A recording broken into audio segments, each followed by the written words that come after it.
আসসালামু আলাইকুম। ওয়ালাইকুম সালাম।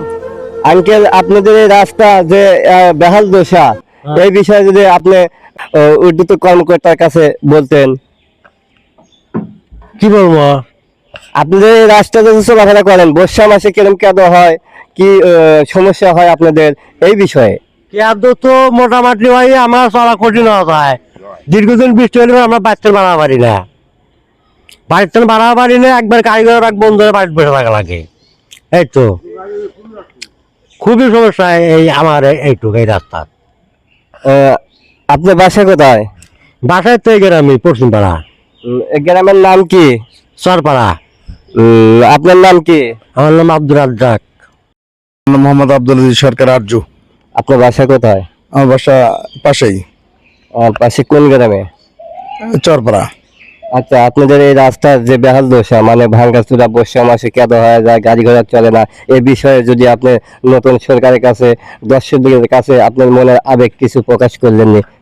রাস্তাটা নতুন সরকারের কাছে আবেদন, রাস্তাটা নতুন করে আমাদের পাকা করা, অর্ধেক মানে 550 মিটার পাকা হয়েছে। আর ওখান থেকে আমাদের গ্রামের শেষ মাথা পর্যন্ত 1.5 কিলো হইলে মোটামুটি আমাদের চরপাড়ার দুর্ভোগ লাঘব হবে।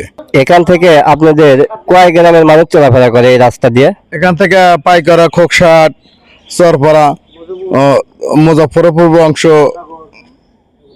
কিছু অংশ চকসাগর, মোটামুটি 5-6 গ্রামের মানুষ, বিশেষ করে পাইকারা মানুষের ব্যাপক দুর্ভোগ। আসসালামু আলাইকুম। সমস্যা বাবা, এই রাস্তা খুবই খারাপ রাস্তা, যোগাযোগ খুবই অসুবিধা বাবা। বাদল বৃষ্টি হলে যাওয়া যায় না, গাড়ি ঘোড়া চলে না, দেখেন রাস্তার অবস্থা দেখতে চলে না বাবা। আর একটু বৃষ্টি হলে তো আরো ভয়াবহ অবস্থা হয়ে যায়। হ্যাঁ, এই যে দেখো দেখো বাবা কি অবস্থা। আপনি নতুন সরকারের কাছে কি চাচ্ছেন? এই রাস্তা চাচ্ছি বাবা, আমরা যোগাযোগের সুবিধা চাচ্ছি। আসসালামু আলাইকুম। আপনার নাম কি ভাইয়া? মনিরুজ্জামান রঞ্জু। আপনার বাসা কোথায়? এটাই গ্রামের নাম কি? সরাইদহ চরপাড়া। আচ্ছা, আপনাদের রাস্তা তো দেখতেছি বেহাল দশা, মানে খুবই কন্ডিশন খারাপ। আপনারা বর্ষা মাসে কিভাবে চলাফেরা করেন? বর্ষা মাসে আমরা হেঁটে যেতে পারি না আর কি, খুব কঠিন অবস্থা হয়ে যায়। আপনি নতুন সরকারের কাছে নতুন সরকারের কাছে কি চাচ্ছেন এই রাস্তা বিষয়ে? আমাদের যোগাযোগ রাস্তা, কালবের এখানে ব্রিজ, একটা ব্রিজের দরকার। আমাদের শুধু বাড়ি এই পাশে, জমি জমা সব ওই পাশে। একটা ব্রিজ দেখেন, আমরা নিজস্ব ভাবে যে চারও বানাচ্ছি, এই পাশে একটা ওই পাশে একটা, নিজস্ব খরচায় আমরা বানাচ্ছি। এগুলো খুবই প্রয়োজন আমাদের। ধান আনতে পারি না, আমরা নিজেও পার হতে পারি না, বুঝলেন না? দেখেন আপনারা, দেখেন আর রাস্তার কি অবস্থা। এখন সামান্য বৃষ্টি হতে হাঁটা যাবে না, আর একটু যদি জোরে বৃষ্টি হয় তো মানুষ পিছলে পড়ে যায় নদীর মধ্যে। আর এই চারো দিয়ে যখন আপনারা রাস্তার এপাশ থেকে ওপাশে যান, সকল আপনাদের কতটুকু কষ্ট হয়? কষ্ট খালি না, দেখেন ভেঙে, অনেকদিন আছে ভেঙে গেছে, অনেকের পাও মুচকে যায়, রক্ত বাড়ায়, লোহা ঢুকে পারে পায়ের ভিতর, বোঝায় না পড়ে যায়। এত দুর্ভোগ।